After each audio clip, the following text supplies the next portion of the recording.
Halo, apa kabar sahabat RKN dimanapun Anda berada, kita jumpa kembali dalam diskusi titik temu. Inilah diskusi akhir pekan yang membahas tentang isu-isu yang paling aktual, paling menarik perhatian kita semua. Saya Hardi Hermawan dan untuk edisi kali ini kita akan membahas tentang peristiwa yang terjadi di minggu ketiga Oktober tahun 2023.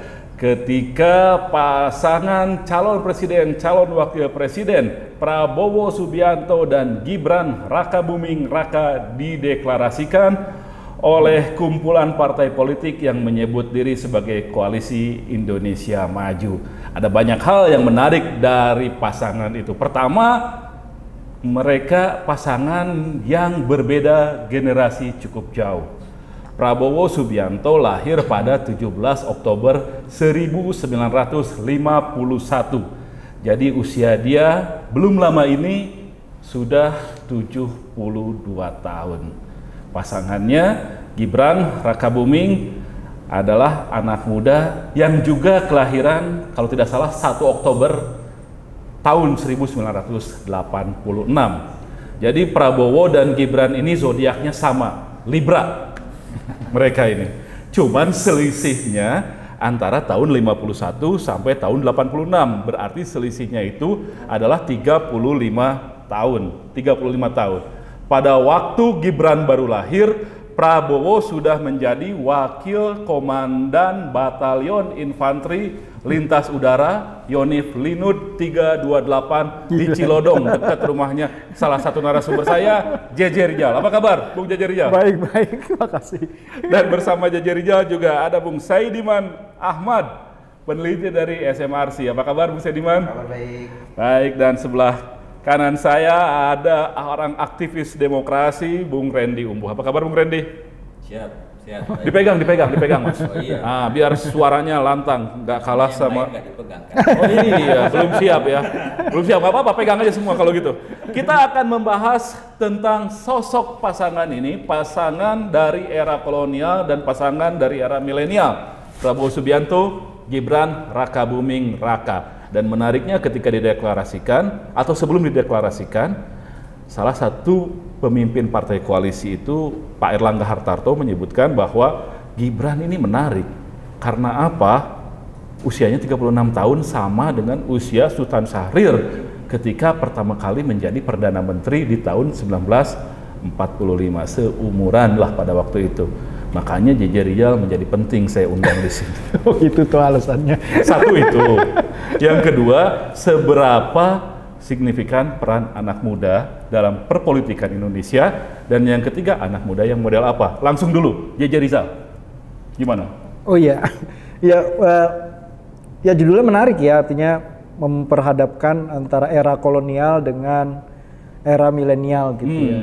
Orang suka berpikir yang kolonial itu yang buruk begitu ya, tapi kalau kita bicara tentang pemimpin Indonesia, menurut saya justru zaman emasnya itu ya zaman kolonial. Jadi kalau kita mau cari sumber keteladanan gitu ya, siapa yang bisa disebut negarawan, ya pasca kolonial nggak susah nyebutin. Tapi kalau era kolonial kita dengan mudah kan. Mereka yang lahir di akhir abad 19, awal abad ke-20.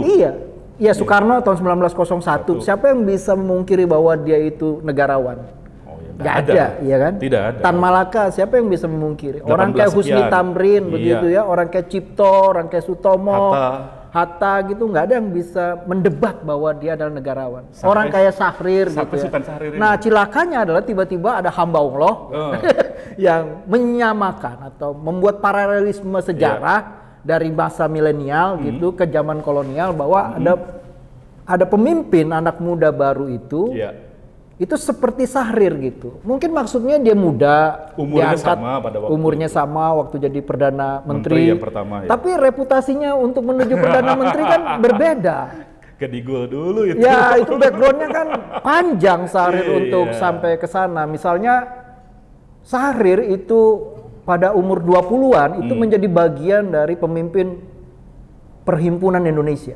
Umur 20-an? Umur 20-an. Perhimpunan Indonesia itu sebelumnya namanya Indis Perenihing, diubah namanya menjadi Perhimpunan Indonesia untuk menegaskan memakai nama Indonesia. Dia menolak bahasa Belanda dan menolak kata Indi dan memajukan satu imajinasi baru yang namanya Indonesia. Artinya itu sangat politis. Dan itu dilakukan di pusat negeri Indo kolonial namanya Belanda. Iya kan? Yang otomatis itu beresiko. Ya benar. Orang kayak Hatta pemimpinnya dibawa ke pengadilan itu. Dan Syahrir terpaksa harus berhenti kuliah di sana. Dia tidak selesai kan betul. Akhirnya kan. Nah, itu yang membuat Hatta berdosa. Nah, pertanyaannya adalah ketika Syahrir pulang ya, Syahrir itu segera juga ditangkap itu dan dibuang ke KAM, bayangin itu. Ke KAM yang baru dibikin di bawah Pendigul. 26. Iya. Di bawah Pendigul yang sangat ganas alamnya begitu dan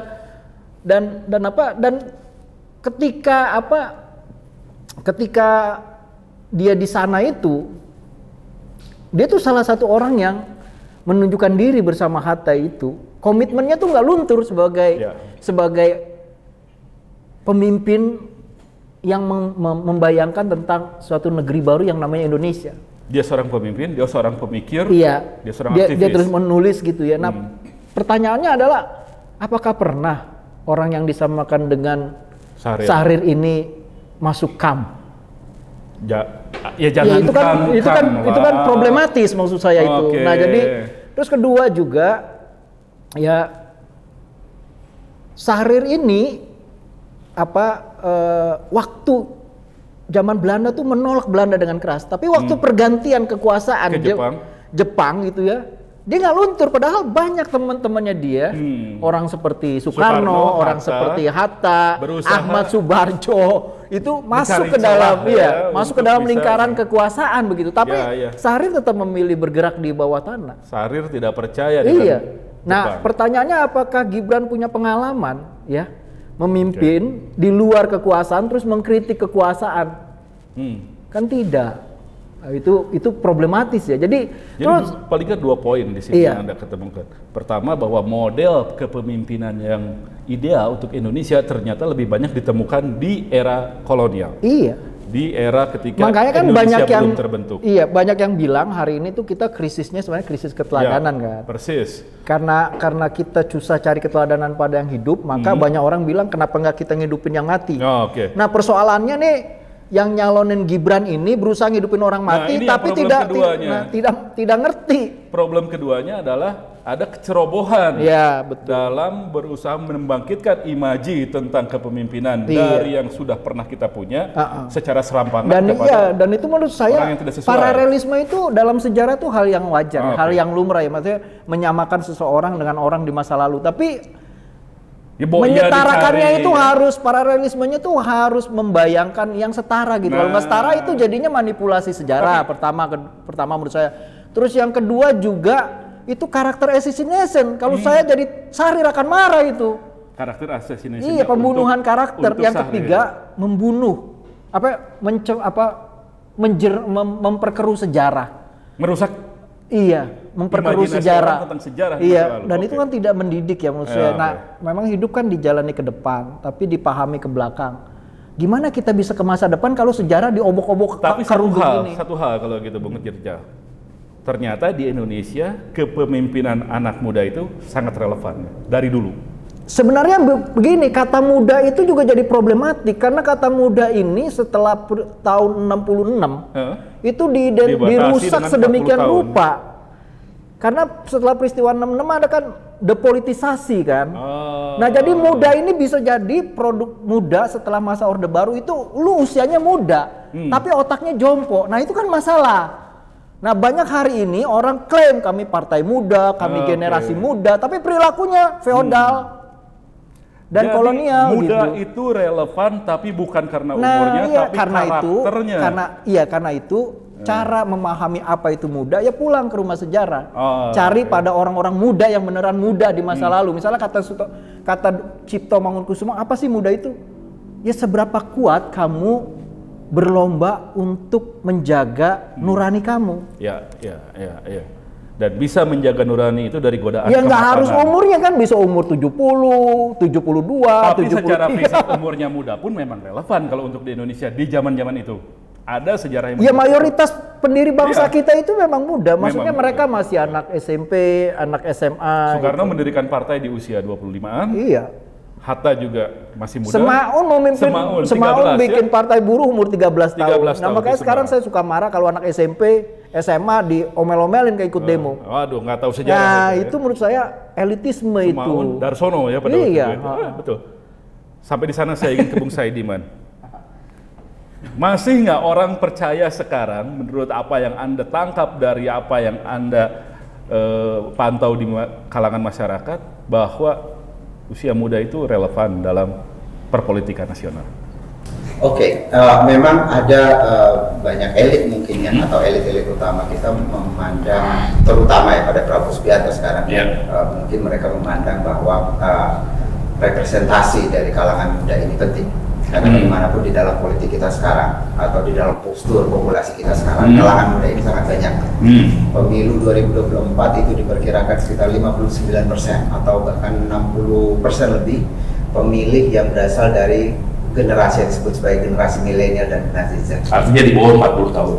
Di bawah 40 tahun ke bawah, itu sangat besar ya. Jadi dominan sebetulnya. Karena itu kemudian ada sejumlah elit yang menganggap bahwa representasi dari kelompok ini penting. Mungkin itu yang menjadi alasan Pak Prabowo dan koalisi pemerintah. Tapi itu kan kekhawatiran atau pemikirannya elit. Elit. Benar nggak itu dibawanya seperti itu? Nah, saya mau ke sana. Ya. Betulkah anak-anak muda kita ini memang yang disebut representasi dari mereka itu adalah sentimen pada usia atau pada alay?